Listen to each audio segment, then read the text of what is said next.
Hey everyone, I'm Adi, Hey, I'm David. and today we're going to talk about advanced branch prediction. So now we'll quickly look over why branch prediction is important. Well, first point is the amount of instruction or percentage of instructions that are branches in a program. On an average, there are 20% of instructions that are branches in a program. So if we keep stalling the CPU for each of those instructions, then the overall time of the execution for the program will be really high. So we need to find some other alternative. Secondly, in order to increase the throughput of the CPU and to decrease the cycle time, programmers or designers want to have a more deeper pipeline CPU that has more than 5 stages. There's a disadvantage to it because more the number of stages, more time it will take for branch to give its outcome, and hence more number of instructions to be flushed out or stalled. Hence, we need some good branch prediction method in order to avoid stalls. Well, branch prediction doesn't cause any extra branch penalty, even if you mispredict. So, mispredicting a branch is equivalent to stalling, so why not try and guess the branch before stalling? Also, nowadays we have complicated object-oriented programming like Java and C++, which need a higher order of branch prediction, like tournament branch prediction, which me and David are going to talk about later in the presentation. So, in order to keep the CPU running at a good speed, branch prediction is a good way to avoid control hazards. Alright, so let's start talking about branch speculation. So whenever a processor experiences a branch or any control-dependent instruction like jump, the easiest solution is to wait for the outcome of the control instruction and then execute the next instruction. Well, branch speculation says that instead of waiting for the outcome and stalling the pipeline, just continue the execution of the program in order to save time that would have been lost in stalls. So branch speculation can be done in two ways. First is multiple instruction processing. In this we need a superscaler which processes both the outcomes of branch simultaneously. First it processes the next instruction and also the target instruction. So in that way, either one of the outcomes just wrong can be flushed out and we can continue the execution of the program, saving a lot of time on stalls. And second is branch prediction. In branch prediction, we guess the outcome of the branch, whether it's taken or not. If we guess correctly, then we save the CPU a lot of time. Otherwise, it'll be equivalent to stalls. So a good way to think about branch prediction is in this little analogy. There are two different types of branch predictions. There is static and dynamic. Let's talk about static first. In the static prediction, let's have two runners. There's me and there's Adi. Adi's my navigator, but he's a little bit slower because he's back there eating a cake. So, before the race, he tells me, David, always go left. So I'm going to go left every single time. But it's not always going to be right because you're not always going to turn left in a race, unless it's NASCAR. So, eventually I'm going to be wrong. So I'm going to have to come back and then continue taking the rest going left. So there's also a dynamic branch prediction. In dynamic branch prediction, once I get to each junction, I'm going to determine which path I take. So there's two ways of doing that. There's global and local. Global is the most commonly traveled path. So there's going to be a lot of footprints on this path. Local is the most recently taken path. So I'm going to be able to see these footprints more clearly on this path. Before we start talking about advanced branch prediction, we're going to do a quick overview of the basics. One of the basic branch predictions is bimodal predictor, which is a 2-bit, which is used 2 bits. It's also known as a Saturn counter.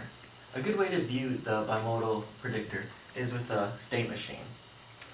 A state is updated each time a branch is taken. So when a branch is not taken, it decrements towards a strongly not taken. Once a branch is taken, it increments towards the strongly taken. This is the 2-bit approach.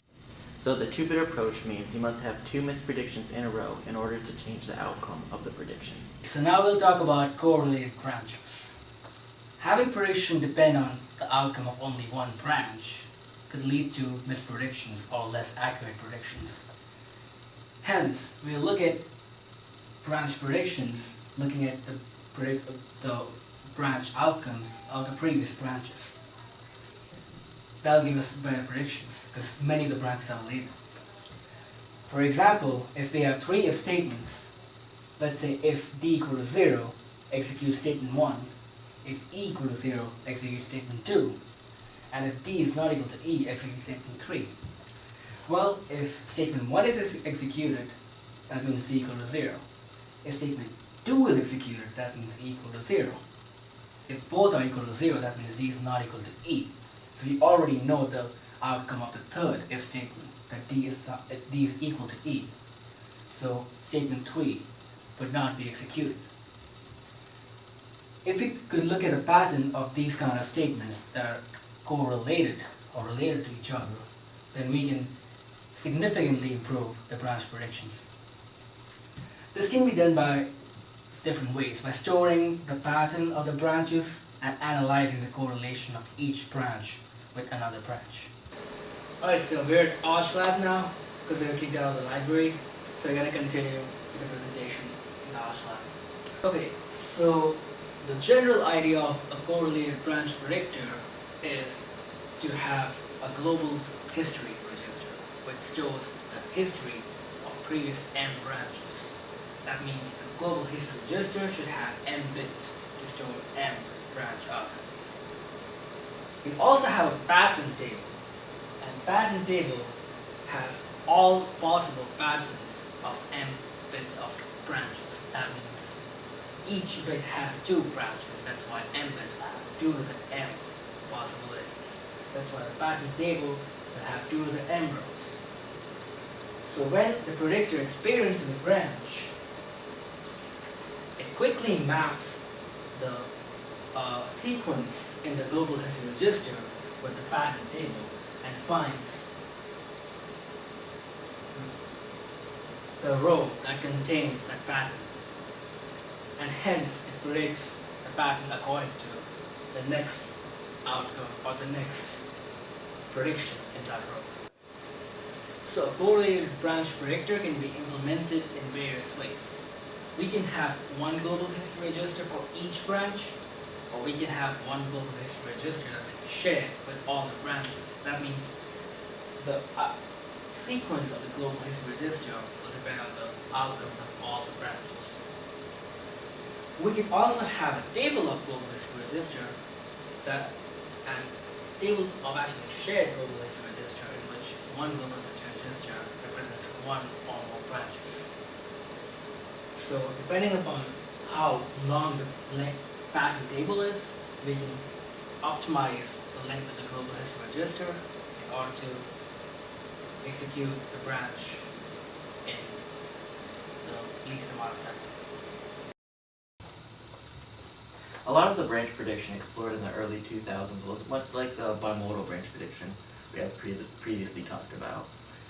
More recently, newer algorithms in branch prediction are based on these perceptron predictors. They're based on a neural network. Perceptron predictors are extremely accurate, but they have a very high latency. This is due because of the extra hardware that you have to add to the pipeline. There are actually many different types of perceptron predictors, but we're going to keep this one simple just for an example. The inputs to the neuron are branch outcome histories, x1, xi, all the way up to x to the n.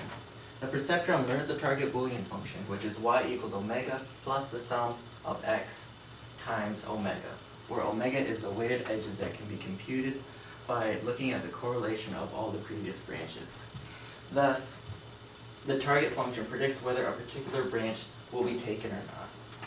The perceptrons keeps track of the positive and negative correlations between branch outcomes. So now let's talk about the SHOUT instruction.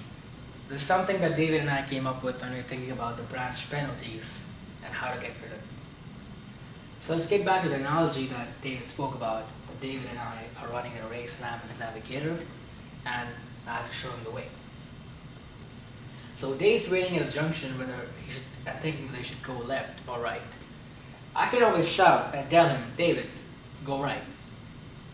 So in a similar way, we can have a shout instruction implemented in the CPU in which a programmer can tell the CPU what to do, whether to take a branch or not. Most of the times when we write a program, we have a favorable outcome of branch that we want the program to take. Like for example, you have an if statement and checking for errors. So the favorable outcome is that error should not be taken. Error branch won't be taken because there's no error. So the programmer could give the shout instruction after that and say that there's going to be an error, so the prediction is that don't take the branch. So in that way, the branch won't have to stop. So most of the times when we write a program and we write a branch instruction in it, we have a favorable outcome for the branch. And to deal with that, a good way is to have a static branch predictor that says taken or not taken for every branch. That's a favorable outcome of a branch. But let's say if you have a program in which there are two different favorable outcomes for two different branches. Let's say you have an if statement that checks for errors and a for loop that needs to be run all the time. So the favorable outcome for the if statement would be not taken, and the favorable outcome for the for loop would be taken. So in that case, you would need a static branch predictor for each of the branch instruction, which is not feasible. That can be taken care of by having a shout instruction after every branch. So we decided to have shout instruction, or make the shout instruction an I-type instruction. And essentially it just uses the immediate value. Rest of the registers are just zeros. They don't have a role to play. So when the branch is in its ALU state and the shout instruction has passed the instruction fetch stage, then the immediate value from the shout instruction can be forwarded to the ALU stage and connected to a mux. And it says if this is 0, then take the branch. If it's not 0, then don't take the branch. So that's how a shout instruction works. Okay, so now let's see how efficient the shout instruction is. Let's compare the shout instruction with an average predictor. On average, a program has 20% of branches, so the time for the shout instruction will be n, that's the number of instruction, times 1 plus 0.2, that's the percentage of branches, because each branch will add another shout instruction with it, times the clock time. So n times 1 plus 0.2 times c is the time for the shout instruction. And for predictor, that also has 20% of branches, time would be n times 1 plus the misprediction, that's m, times 0.2, that's the percentage of branches, times the penalty, that is different from for each pipeline, depending on how deep a pipeline is, times the clock time. In order for shout instruction to be better than a predictor, the time taken by a shout instruction should be less than time taken by a predictor. And once we equate the two equations, as you can see, most of the variables cancel out, and we are left with the misprediction should be greater than or equal to 1 over branch penalty. So let's say we have a processor that has a really deep pipeline and has a branch penalty of 10. So 1 over 10 will be 0.1. So for shout instruction to be better than a predictor, the misprediction should be greater than 10%. So if you have a predictor that makes more than 10% of mispredictions, then shout instruction is a better alternative than having a predictor. Tournament branch predictor is an advanced branch predictor that uses both local and global branch predictors. So to make a tournament branch predictor, we also need an algorithm that is smart enough to select or choose between which predictor to use, local or global. It can be done in many ways, and there are a lot of implementations of tournament predictor. But we're going to talk about only one in this presentation. So the tournament predictor we're going to talk about today is Alpha 21264. Alpha microprocessor has been the leading microprocessor ever since it came to market in 1992. It's always produced microprocessors with really good cycle time, and 21264 is not an exception. It is a third generation superscalar microprocessor that uses RISC architecture, that's reduced instruction set architecture. The key contributor to the performance of Alpha 21264 microprocessor is its branch prediction algorithm. Sometimes the branch pattern correlates with the execution of a single branch at a specific program counter, that is same as local history, and sometimes it depends on the execution of all the branches, that is global history. And Alpha microprocessor uses both of them in order to optimize its speed. It dynamically chooses between local and global branch predictor and gets the accuracy of over 90% most of the time, which is even better than the larger table sizes of each of the branch predicting schemes. Local prediction can be very useful when we have a program that alternates taken and not taken. If we have a local history predictor, it'll eventually resolve the pattern to 10101 or 0101, just alternating taken and not taken, hence increasing the branch accuracy as the program executes. And global predictor is also very good because many times the branches, their outcomes depend on the previous branches or all the previous branches. For example, let's say we checked for an integer a to be equal to 10, if that is true, and then if there's another if statement that says if a is even, that will also be true, because if a is 10, it has to be even. Then global history predictor always makes the other if statement to be true if the previous one is true. So tournament predictor has to choose between both efficiently, and it uses a chooser to choose between them. The chooser is an array of 4096 elements that contains the outcomes of local and global history, and also has the information of how many times a predictor has been correct and how many times it has been wrong. Once the predictions of local and global are different, then the chooser waits for the branch outcome and updates itself in a way such that next time it takes the outcome of the correct branch predictor. In this way, 21264 optimizes the branch prediction as the program runs. So the longer the program runs, the more accurate the predictor gets. That's why Alpha microprocessor is a leading microprocessor in the computer science industry today. So resolving control hazards and resolving branch hazards is a huge part of optimizing a CPU in today's world. As the programming languages are developing and new languages like Java and C++ are coming, more complicated branches are being involved in the program, and hence we need a better branch prediction algorithm to make the CPU faster. So in this video we've talked a little about bimodal branch predictors, some perceptron branch predictions, and one of the best predictors ever is the tournament predictor. These each have their pluses and minuses depending on the programs you're running. And sometimes instructions like shout instruction could do better than many predictors, like as we saw. In specific cases, it's better than predictors that have predictions of 90% accuracy. So depending upon the situation and depending upon what the program is, we could have a branch predictor or implement a new instruction. The key is to make branch penalty the least. So if you minimize the branch penalty, we optimize the speed of the processor. Alright guys, thank you for watching. Through this video we've been through 4 different rooms, and I haven't changed my clothes, but Adi's changed his clothes. Once.